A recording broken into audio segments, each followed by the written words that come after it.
ഒരു ദിവസം 6 മണിക്കൂർ പഠിക്കാൻ ആഗ്രഹമുണ്ടോ? ചില ആളുകൾക്ക് ഇത് കേൾക്കുമ്പോൾ ഇമ്പോസിബിളായിട്ട് തോന്നും അല്ലേ? 6 മണിക്കൂറൊക്കെ എങ്ങനെ ഇരുന്ന് പഠിക്കാനാ? 1 മണിക്കൂർ പഠിക്കുമ്പോൾ തന്നെ ഉറക്കം വരും. പക്ഷേ കാര്യം വളരെ സിമ്പിളാണ്. 6 മണിക്കൂർ നമുക്ക് സുഖമായിട്ട് പഠിക്കാൻ കഴിയും. അതിന് ആദ്യം ചെയ്യേണ്ടത് നമുക്ക് ഏതൊക്കെ സമയമാണ് ഉപയോഗിക്കാൻ പറ്റുന്നത് എന്നതൊരു കാൽക്കുലേഷൻ ചെയ്ത് വെക്കുക. അതായത് ഇന്നത്തെ ദിവസം നിങ്ങൾക്ക് എത്രയൊക്കെ സമയമാണ് ഉപയോഗിക്കാൻ പറ്റുന്നത്. ചില ആളുകൾക്ക് രാവിലെ ആയിരിക്കും പഠിക്കാൻ താല്പര്യം, ചില ആളുകൾക്ക് വൈകുന്നേരമായിരിക്കും സമയം കിട്ടുന്നത്, ചിലർക്ക് 2 നേരവും കാണും, ചിലർക്ക് ഉച്ചയ്ക്കായിരിക്കും സമയം. അപ്പം നിങ്ങളുടെ സമയം ഫ്രീ ടൈം എപ്പോഴാണെന്ന് ആദ്യം കണ്ടുപിടിക്കുക. നിങ്ങൾക്ക് ഫ്രീ ടൈം ഇല്ല എന്നൊരിക്കലും പറയരുത്. ഒരു ദിവസം നമുക്ക് 24 മണിക്കൂറാണുള്ളത്. ആ 24 മണിക്കൂർ നിങ്ങൾ എന്തായാലും ബിസി അല്ലല്ലോ. അതിലൊരു 5 മണിക്കൂർ ഉറക്കത്തിന് മാറ്റി വെച്ചാലും ബാക്കി ഇത്രയും മണിക്കൂർ നിങ്ങളുടെ മുമ്പിലുണ്ട്. അപ്പോൾ നിങ്ങൾക്ക് സമയം ഇല്ല എന്നൊരു കാര്യം മാത്രം പറയരുത്. നിങ്ങൾ ചിലപ്പോൾ ജോലിക്ക് പോകുന്നവരായിരിക്കാം, കോളേജിൽ പോകുന്നവരാവാം, അല്ലെങ്കിൽ വീട്ടിൽ ജോലിയുള്ളവരായിരിക്കാം. എന്താണേലും നിങ്ങളുടെ മുൻപിൽ സുഖമായിട്ട് 6 മണിക്കൂർ കിട്ടും. അത് കണ്ടിന്യൂസ് 6 മണിക്കൂർ ആവണം എന്നില്ല, സ്പ്ലിറ്റ് ചെയ്തെടുത്താൽ മതി. ആദ്യം സമയമുള്ളവർക്ക് വേണ്ടിയിട്ടുള്ളത് പറയാം.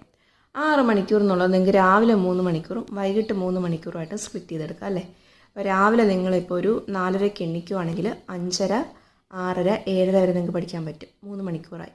അതേപോലെ വൈകുന്നേരം ഒരു 6:30 പഠിക്കാനിരുന്ന് കഴിഞ്ഞാൽ 7:30, 8:30, 9:30 വരെ കണ്ടിന്യൂസ് 3 മണിക്കൂർ പഠിക്കുകയാണെങ്കിൽ നിങ്ങൾക്ക് ഒരു ദിവസം 6 മണിക്കൂർ പഠിക്കാൻ കഴിയും. ഈ വൈകുന്നേരം മാത്രമേ സമയമുള്ളെങ്കിൽ നിങ്ങളിപ്പോൾ 7 മണിക്ക് ഫ്രീ ആയെന്നിരിക്കട്ടെ, കുളിച്ച് ഫ്രഷായി 7 മണിക്ക് ഫ്രീ ആയിരുന്നു കഴിഞ്ഞാൽ 7 തൊട്ട് 8, 9, 10 വരെ നിങ്ങൾക്ക് പഠിക്കാമല്ലോ.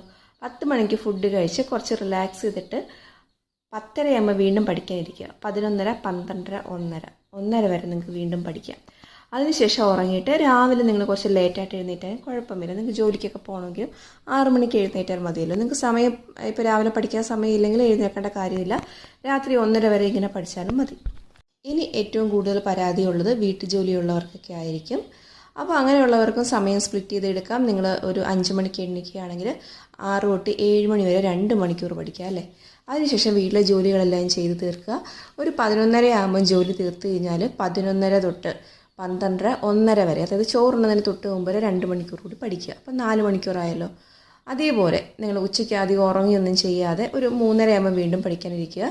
3:30 തൊട്ട് 4:30, 5:30, അപ്പം തന്നെ 6 മണിക്കൂറായല്ലോ. ആ രീതിയിൽ സ്പ്ലിറ്റ് ചെയ്ത് നിങ്ങൾക്ക് പഠിക്കാവുന്നതാണ്. അപ്പോൾ നിങ്ങൾ സമയം എപ്പോഴൊക്കെയാണ് ഗ്യാപ്പ് എടുക്കാൻ പറ്റുന്നതെന്ന് നിങ്ങളൊന്ന് അനലൈസ് ചെയ്ത് നോക്കുക. എന്നിട്ട് സമയം നിങ്ങൾ നോട്ട് ചെയ്ത് വെക്കുക. ആ സമയത്ത് പഠിക്കേണ്ട ടോപ്പിക്സൊക്കെ പ്രത്യേകം മാർക്ക് ചെയ്ത് വെക്കുക. പറ്റുമെങ്കിൽ നിങ്ങൾ തലേന്ന് രാത്രിയെ നെക്സ്റ്റ് ഡേ പഠിക്കാനുള്ള എല്ലാം പ്ലാൻ ചെയ്ത് വെക്കുക. അതല്ലെങ്കിൽ രാവിലെ എഴുന്നേറ്റിട്ട് അന്നത്തെ ദിവസം എങ്ങനെയൊക്കെ സ്പ്ലിറ്റ് ചെയ്ത് പഠിക്കണമെന്ന് തീരുമാനിക്കുക. അങ്ങനൊരു പ്ലാൻ